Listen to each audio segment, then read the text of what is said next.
దాని పెర్ఫార్మెన్స్ చూసుకుంటే కనుక స్లైట్లీ రెడ్యూస్ అవుతుంది కంపేర్ టు పెట్రోల్.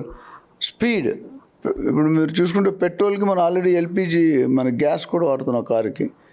గ్యాస్లో పెట్టినప్పుడు ఇగ్నిషన్ కరెక్ట్ ఉన్నట్టు బండి స్లో అవుతుంది, లోడ్ ఎక్కువ తీసుకోదు. స్టార్టింగ్ అది ఈజీ ఉంటుంది, ఇది కొద్దిగా స్టార్ట్ చేసినట్టు కొద్దిగా ఎనర్జీ లెవెల్స్ కావాలి. ఆ విధంగా కూడా మీకు ఇది ఉంటుంది. సో BS6 వెహికల్స్ కొత్తగా వచ్చాయని కూడా కొత్త టెక్నాలజీ అనుకూలంగా ప్రొడ్యూస్ చేస్తున్నారు.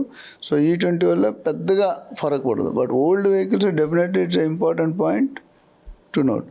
తర్వాత మెయింటెనెన్స్ కాస్ట్ ఇంక్రీజ్ అయ్యే అవకాశాలు ఉన్నాయి. ఓకే.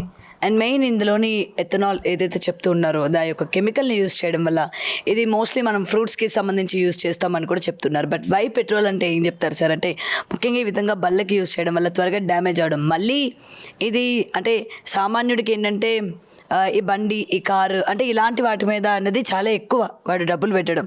మరి దీనివల్ల ఎక్కువ శాతం రన్లోని ఇది డ్యామేజ్ అయిపోతూ లోపల మరి ఇది కూడా ఒక భారం లాగే తయారవుతూ ఉంటుంది కదా. డెఫినెట్గా మెయింటెనెన్స్ సామాన్య ప్రజలు అఫోర్డ్ చేయగలగాలి. ఇది E20 ఇంకోటి ఏంటంటే ఈకో ఫ్రెండ్లీ, ఎన్విరాన్మెంటల్ ఫ్రెండ్ అంటే మీకు పొల్యూషన్ తగ్గుతుంది కాబట్టి ఈకో ఫ్రెండ్లీ అంటే ఎక్కడ where green area is there. ఇప్పుడు ఏం చేస్తున్నారు, జంగల్ అంటే గ్రీన్ జంగల్ని కాంక్రీట్ జంగల్గా మారుస్తున్నారు.